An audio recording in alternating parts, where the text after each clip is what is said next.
Hi friends, welcome to our channel. எல்லோரும் எப்படி இருக்கீங்க? நல்லா இருக்கீங்களா? நாங்களும் ரொம்ப நல்லா இருக்கோங்க. இன்றைக்கி நம்ம வீடியோவில் என்ன பார்க்க போகிறோம்னு பார்த்திங்கன்னா, ஒரு விளாக் தான் பார்க்க போகிறோம். இப்போ பார்த்திங்கன்னா மார்னிங் 6:30 ஆகுது. என்னடா சாப்பாடு கஞ்சியோட காமிக்கிறேன் அப்படின்னு பார்த்தீங்கன்னா, ஆமாங்க, எப்போயுமே நம்ம நாள் நைட்டு கொஞ்ச நாள் சாப்பாடு எடுத்து வச்சுட்டு தண்ணி ஊற்றிட்டு வைக்கணுங்க. ஏன்னா சாமி தேடி வருவாங்களாம். அப்போ நம்ம வீட்டில் கொஞ்ச நாள் ஏதாவது சாப்பிட்றதுக்கு, அதாவது வலிச்சு இல்லாமல் ஏதாவது வச்சுருக்கணும்னு சொல்லுவாங்க. அதனால் நான் எப்போயுமே கொஞ்சம் சாதத்தை எடுத்து வச்சுருவேன். இப்போ அன்னபூர்ணி அம்மாவுக்கு விளக்கேற்றிட்டு நம்ம அடுத்த வேலையை பார்க்கலாம். இப்போ பார்த்திங்கன்னா நெக்ஸ்ட்டு நான் அரிசி ஊற வச்சுருக்கேன். இன்றைக்கி காலைல என்ன சாப்பாடு பண்ணலான்னு ஒரே யோசனைங்க, என்னடா பண்ணலாம் அப்படின்னு சொல்லிட்டு, ஓகே தக்காளி சாதம் பண்ணி முட்டை தொக்கு வச்சிடலாம் அப்படின்னு சொல்லிட்டு பிள்ளைங்களுக்கு கொடுத்து விட்றதுக்கு லஞ்சுக்கு. இப்போ நான் முட்டையை நம்ம தனியாக பாத்திரத்தில் வேக வச்சோம்னா, சட்டியில் வேக வச்சோம்னா ரொம்ப லேட் ஆகுங்க. காலையில் நம்ம அடிதடியாக சமைக்கிறதுக்கு. அதனால் நான் என்ன பண்ணிடுவேன், குக்கர்லேயே எப்போயுமே முட்டையை வேக வச்சுருவேங்க. அடுத்து பார்த்திங்கன்னா ஆவாரம் பூ டீ. நான் டீ காஃபி குடிக்கிறதில்ல, அதனால் ஆவாரம் பூ போட்டு டீ குடிச்சிடலாம் அப்படின்னு சொல்லிட்டு அதையும் வச்சாச்சு. இந்த பக்கம் பார்த்திங்கன்னா நம்ம வெயிட் லாஸ்க்கான ட்ரிங்க்ஸு. இது நான் எப்போயுமே கொதிக்க வச்சு ஃப்ளாஸ்கில் ஊற்றி வச்சுக்குவேன். ஏன்னா சாப்பிட்டதுக்கப்புறம் நம்ம கொஞ்சம் சூடாக ஏதாவது குடிக்கணும் போல் இருக்கும் பார்த்திங்களா, டீ காஃபி அந்த மாதிரி குடிக்கணும் போல் இருக்குன்னு நினைக்கிறப்ப இதை நம்ம போட்டு குடிச்சிக்கலாம்.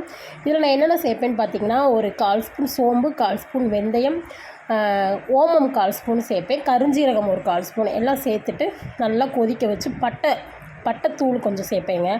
அதையும் சேர்த்துட்டு நல்லா கொதிக்க வச்சுருவேன். கொதிக்க வச்சுட்டு ஃப்ளாஸ்கில் ஊற்றி வச்சுக்கிடுவேன். நம்ம சாப்பிட்டதுக்கப்புறம் நம்ம சுடுதண்ணி குடிக்கலாம். சுடுதண்ணி குடித்தோம்னா நம்ம வெயிட் லாஸ்க்கு ரொம்பவே ஹெல்ப்ஃபுல்லாக இருக்கும். ஆனால் நான் சுடுதண்ணிக்கு பதிலாக என்ன பண்ணுவேன், இந்த சோம்பு, ஓமம், அப்புறம் பார்த்திங்கன்னா வெந்தயம், பட்டைத்தூள், கொஞ்சம் புதினாவும் சேர்த்துக்கலாம். சேர்த்துட்டு இதை கொதிக்க வச்சு ஃப்ளாஸ்கில் ஊற்றிச்சு குடிச்சிக்கிடுவேங்க.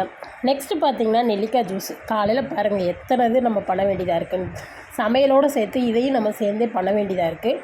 அப்புறம் பார்த்திங்கன்னா நெல்லிக்காய் ஜூஸும் போட்டுட்டு இதை அம்மாவுக்கு ஒரு டம்ளர், நான் ஒரு டம்ளர் குடிப்பேன். இப்போ இதை குடிச்சிட்டு நம்ம நெக்ஸ்ட்டு அடுத்த வேலையை பார்க்கலாம். இப்போ பார்த்திங்கன்னா நம்ம சோம்பு தண்ணியும் கொதிச்சிருச்சு. அதையும் எடுத்து நம்ம ஊற்றி வச்சுக்கலாம் ஃப்ளாஸ்கில்.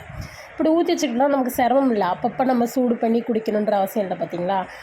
சாப்பிட்டதுக்கப்புறம் நம்ம எதாவது குடிக்கணும் போல் இருக்குது அப்படின்னா கூட நம்ம டம்ளரில் ஊற்றி குடிச்சிக்கலாம். இப்போ தக்காளி சாதத்துக்கு வெங்காயம், பட்டை, பிரிஞ்சி எல்லாம் போட்டு, பச்சை மிளகாய் எல்லாம் போட்டு வதக்கி இப்போ ரெடி ஆயிடுச்சு. தக்காளி சாதத்துக்கு அரிசியும் போட்டுட்டு குக்கரை மூடி வச்சிடலாம். இந்த பக்கம் பார்த்திங்கன்னா முட்டை தொக்குக்கு வெங்காயம், தக்காளி, பச்சை மிளகாய், இஞ்சி பூண்டு பேஸ்ட் எல்லாம் போட்டு நல்லா வதக்கிட்டேன். இப்போ இந்த பக்கம் நெக்ஸ்ட்டு பார்த்திங்கன்னா தக்காளி சாதத்துக்கு நம்ம குக்கரை மூடி வச்சிடலாம். மூடி வச்சுட்டு அடுத்த வேலையை பார்க்கலாம். இப்போ பார்த்திங்கன்னா தக்காளி சாதமும் ரெடி ஆயிடுச்சு, முட்டை தொக்கும் ரெடி ஆயிடுச்சு. இப்போ பிள்ளைங்களுக்கு லஞ்ச் பாக்ஸில் கட்டுறது தான் நமக்கு வேலை. இவங்களுக்கு கட்டி முடிச்சுட்டு காலையில் பார்த்திங்கன்னா எனக்கும் அம்மாவுக்கும் சப்பாத்தி, நாங்கள் சப்பாத்தி சுட்டு சாப்பிட்டுக்கலாம் அப்படின்னு சொல்லிட்டு மதியானத்துக்கு லஞ்ச் தனியாக ரெடி பண்ணணும். இப்போ நெக்ஸ்ட் பார்த்திங்கன்னா லஞ்ச் பேக் பண்ணிடலாம். தக்காளி சாதமும் முட்டை தொக்கும் தான் நான் காலைல லஞ்சுக்குன்னு சொல்லியிருந்தேன். இப்போ அதை ரெடி பண்ணி வச்சிடலாம். நம்ம காலையில் இந்த லஞ்சு செய்கிற நேரம் மட்டும் கொஞ்சம் நம்ம அரிபரியாக வேலை செஞ்சிட்ருப்போம். அது கொடுத்து முடிச்சிட்டோம்னா கூட அப்புறம் நம்ம நார்மலாக மெதுவாக அப்புறம் வேலைகளை செஞ்சுக்கரலாம். இப்போ முட்டை தொக்கு தான். தக்காளி சாதமும் முட்டை தொக்கும் காம்பினேஷன் செமையாக இருக்குங்க. நீங்கள் ட்ரை பண்ணி பாருங்கள், உங்களுக்கே தெரிஞ்சிருக்குன்னு நினைக்கிறேன். நல்லா டேஸ்ட்டாக இருக்கும். அப்புறம் பார்த்திங்கன்னா தயிர் வெங்காயமும் ரெடி பண்ணி வச்சாச்சு. காலையில் எந்திரிச்சோம்னா நம்ம இவ்வளோ வேலையும் பார்க்க வேண்டியதாக இருக்குது. இதை முடிச்சுட்டு அப்புறம் நெக்ஸ்ட்டு அடுத்து பார்த்திங்கன்னா பாத்திரம் கழுவிட்டு திருப்பி மத்தியானம் லஞ்சுக்கு வேறு நம்ம சமைக்கணும் தனியாக. எவ்வளோ வேலை பாருங்கள். சரிங்க, இப்போ நம்ம ஃபஸ்ட்டு டிஃபன் பாக்ஸை கட்டி பிள்ளைங்களுக்கு ரெடி பண்ணி பிள்ளைங்கள ஸ்கூலுக்கு அனுப்பிடலாம். ரைத்தாவும் ரெடி பண்ணி வச்சுருக்கேன். லஞ்ச் கட்டி கொடுத்துட்டு கிச்சனை க்ளீன் பண்ணிவிட்டு அப்படியே பெட்ரூம்குள்ளே வந்தோம்னா பெட்ரூம் இப்படி தாங்க கிடக்கு, அமளி துமளியாக கிடக்குது. இப்போ இது எல்லாமே நம்ம நீட்டாக எடுத்து ஒதுங்க வச்சுட்டு அடுத்து பார்த்திங்கன்னா மத்தியானம் லஞ்சுக்கு பார்த்திங்கன்னா எலும்பு குழம்பு. இது நம்ம கோலா உருண்டை, மதுரையில் கேள்விப்பட்டிருப்பேன், கோலா உருண்டை குழம்பு, கோலா உருண்டை இருந்தாங்க. இப்போ அதுக்கு அம்மா தான் ரெடி பண்ண போகிறாங்க. அதுக்கு இஞ்சி பூண்டு, தேங்காய், அப்புறம் சின்ன வெங்காயம் இதெல்லாம் போட்டு அரைக்க போகிறோம். கொத்துக்கறி வாங்கிட்டு வந்திருக்கு, அதையும் நம்ம கோலா உருண்டை குழம்புல போட்டுட்டு கொஞ்சத்தை பொரிச்சிக்கலாம் அப்படின்னு சொல்லிட்டு இப்போ பார்த்திங்கன்னா இஞ்சி பூண்டு, தேங்காய், சின்ன வெங்காயம் எல்லாம் சேர்த்துட்டாங்க. இப்போ பட்டை, கிராம்பு அந்த மாதிரி ஐட்டங்கள் இப்போ சேர்க்க போகிறாங்க. பார்த்திங்கன்னா கிராம்பு 2, ஏலக்காய் 2 இது எல்லாமே சேர்த்துட்டு பொட்டுக்கடலை கொஞ்சம் போட்டு நம்ம இப்போ இதை அரைக்க போகிறோம். மதுரையில் ரொம்ப ஃபேமஸ் ஆனது இந்த கோலா உருண்டைங்க. யாரெல்லாம் கோலா உருண்டை சாப்பிட்ருக்கீங்க அப்படிங்கிறத கமெண்ட் பண்ணுங்கள். கோலா உருண்டை ரொம்பவே டேஸ்ட்டாக இருக்கும். குழம்புலையும் போட்டு வைப்போம். நம்ம பருப்பு உருண்டை குழம்பு வைப்போம் பார்த்தீங்களா, அது மாதிரி தாங்க இதுவும். இப்போ பொட்டுக்கடலை ஒரு கைப்பிடி அளவு அம்மா சேர்த்துக்கிறாங்க. சேர்த்துட்டு இப்போ இதை நம்ம அரைக்க போகிறோம்.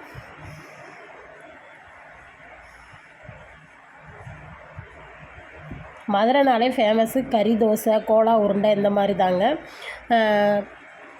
இப்போ பார்த்தீங்கன்னா இப்போ இதை அரைச்சிட்டு வந்துடலாம். அடுத்து பார்த்திங்கன்னா குழம்பு எலும்பும் இந்த கோலா உருண்டை உருட்டி போட்டு அந்த கறி உருண்டை உருட்டி போட்டு குழம்பு வைக்க போகிறோம். இப்போ இதோட ஒரு ஸ்பூன் சோம்பு சேர்த்துக்கிறோம், பச்சை மிளகாய் சேர்த்துக்கிறோம். இதெல்லாம் இப்போ நம்ம அரைச்சிட்டு வந்துடலாம்.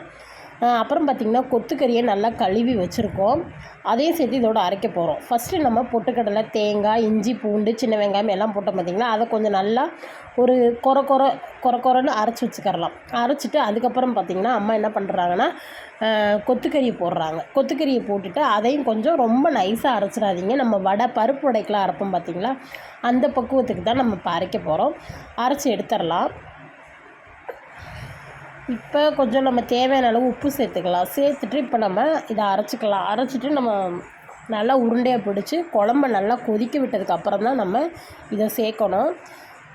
இப்போ பார்த்திங்கன்னா இந்த பக்குவத்துக்கு அரைச்சி எடுத்துக்கலாம். நம்ம நல்லா உருண்டை பிடிச்சா நல்லா ஸ்டிஃபாக இருக்கணும். தண்ணி அதிகமாக விட்டுறக்கூடாது. தண்ணியே சேர்க்காமல் நல்லா அரைச்சி எடுத்துகிட்டு இப்போ நம்ம இதை ஒரு பவுலுக்கு மாற்றிடலாம்.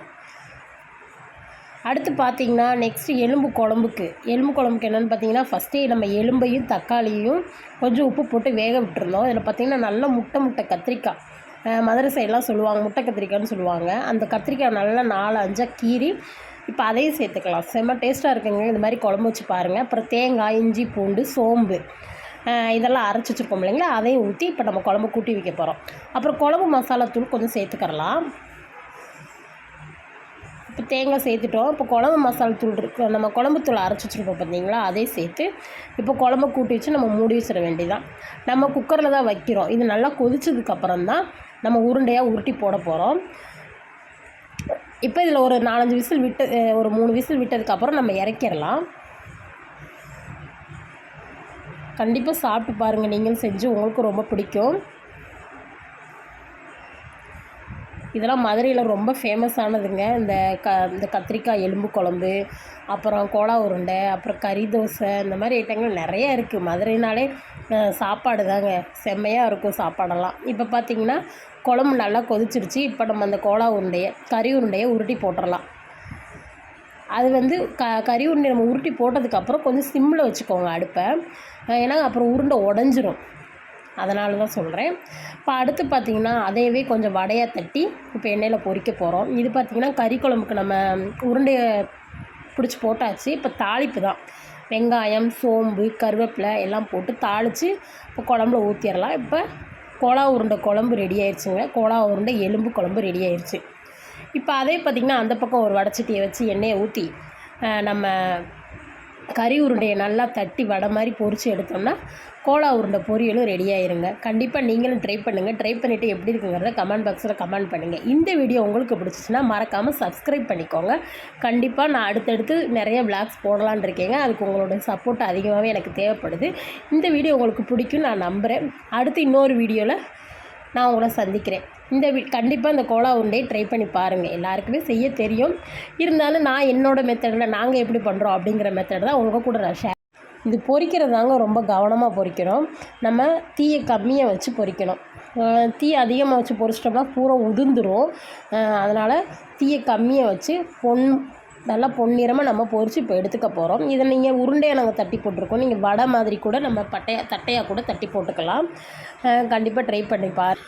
மொத்தத்தில் இன்றைக்கி பார்த்தீங்கன்னா 2 சமையல். காலையில் வந்து தக்காளி சாதம், முட்டை தொக்குங்க. மத்தியானம் கத்திரிக்காய் எலும்பு கோலா உருண்டை குழம்பு,